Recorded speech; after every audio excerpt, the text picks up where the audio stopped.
नमस्कार दोस्तों। स्वागत है आप सभी का आपके अपने यूट्यूब चैनल।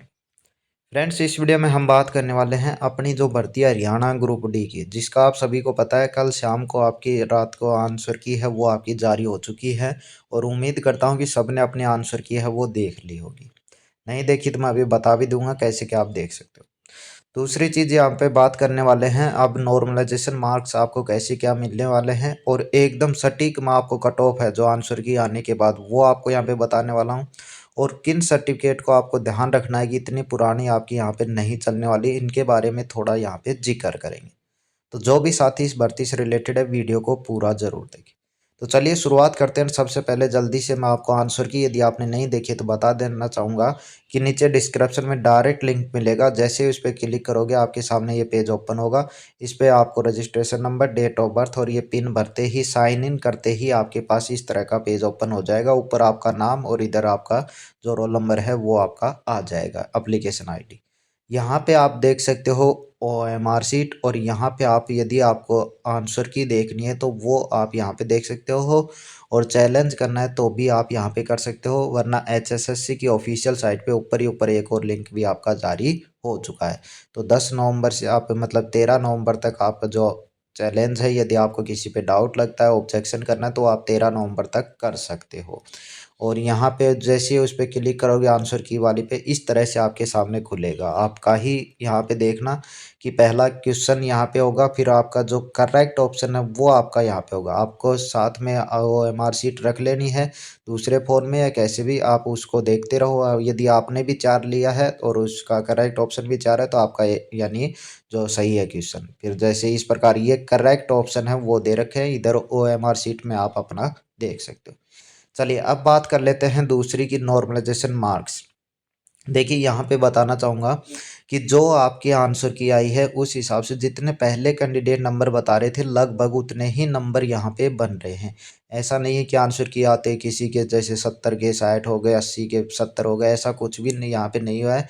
कैंडिडेट के यहाँ पे नंबर हैं वो बने हैं, और वो रियलिटी में ही बने हैं क्योंकि पेपर आपका इतना ही यहाँ पे था।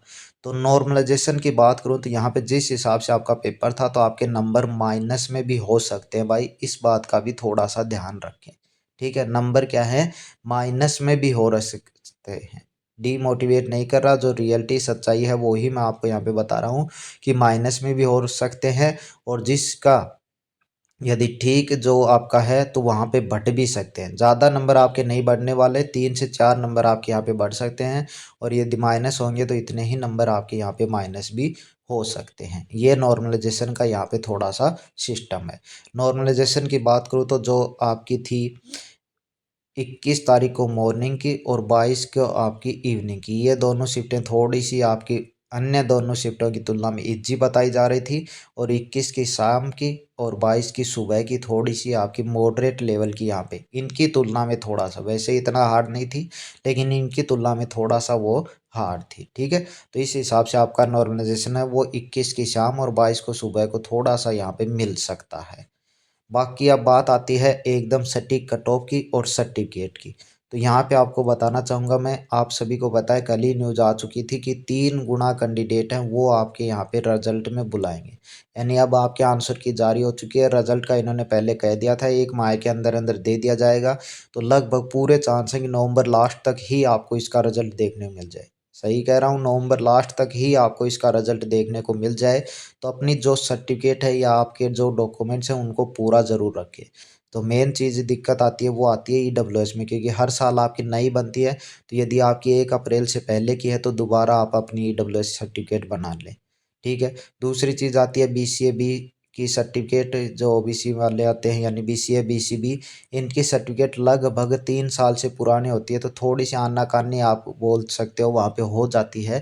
तो इन चीज़ों का ये भी थोड़ा सा ध्यान रखिए। बाकी SC ST की 5 से 7 साल तक वो मान लेते हैं, और जनरल का तो आपका डोमिसाइल चलता ही रहता है। ठीक है, तो इनका थोड़ा सा ध्यान रखिए क्योंकि रिजल्ट आपको पता है 3 गुना वो DV के लिए बुलाएंगे।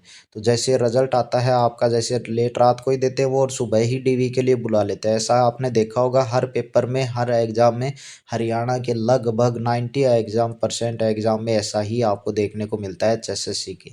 तो अपना जो डॉक्यूमेंट्स है वो पूरा करके रखें। ये बात बस मैं आपको यहाँ पे थोड़ा सा समझाना चाह रहा हूँ। अब आती है फाइनल कट ऑफ की। तो अभी जो आएगी लिस्ट उसमें 3 गुण आएंगे, तो उसमें थोड़ा सा डाउन भी रह सकती है भाई, ठीक है। ये नहीं कि किसी के 65 वालों का आ गया, ये आ गया। और आपका हो सकता है कि अभी आपको कट ऑफ भी ना बताएं, सीधा डायरेक्ट वैसे ही वो बुला लें। अभी एचएसएससी का कुछ भरोसा नहीं है कैसे क्या करती है, लेकिन बस यही है कि अपने डॉक्यूमेंट्स पूरे रखें। और 3 गुना बुलाएंगे तो लगभग 40,000 के लगभग कैंडिडेट हैं वो आपके यहाँ पे बुलाने वाले हैं। तो कट ऑफ थोड़ी सी डाउन, जिनके नंबर थोड़े कम है ना, 70 से भी कम है, उनको भी यहाँ पे मौका मिल सकता है। तो अपने तैयार रखिए भाई। और फाइनल कट ऑफ की बात कर लेता हूँ, तो जर्नल क्या आपकी रहने वाली है भाई 72 के आसपास। और बीसी ए की बात करूँ तो ये आपकी रहने वाली है 70 के आसपास। और बीसीबी और ईडब्ल्यूएस ये आपकी रह सकती है 69 के आसपास। यानी कुछ ज़्यादा फर्क आपको देखने नहीं मिलेगा। एससी की आपकी रह सकती है 67 के आसपास। और एसटी की आपकी रह सकती है 68 के आसपास। यानी घूम फिर के यही रहने वाली है, 65 से 72 के बीच में ही आपकी कट ऑफ है वो आपको देखने के यहाँ पे मिलने वाली है। मेन चीज़ है कि आप अपने डॉक्यूमेंट्स पूरे रखें, क्योंकि अब जो रिजल्ट आएगा वो ही आपका यहाँ पे आएगा। बाई चांस किसी को ऑब्जेक्शन लगाना है तो वो 13 नवंबर तक यहाँ पे लगा सकते हैं, जिसका ऑफिशियल नोटिस है वो भी आपका ऑफिशियल साइट पे जारी हो चुका है। तो उम्मीद करता हूँ आप जानकारी को अच्छे से समझ पाए होंगे। भर्ती को लेकर यदि आपका कोई और डाउट है तो आप कमेंट कीजिएगा। आप सभी के लिए बेस्ट ऑफ लक है। धन्यवाद।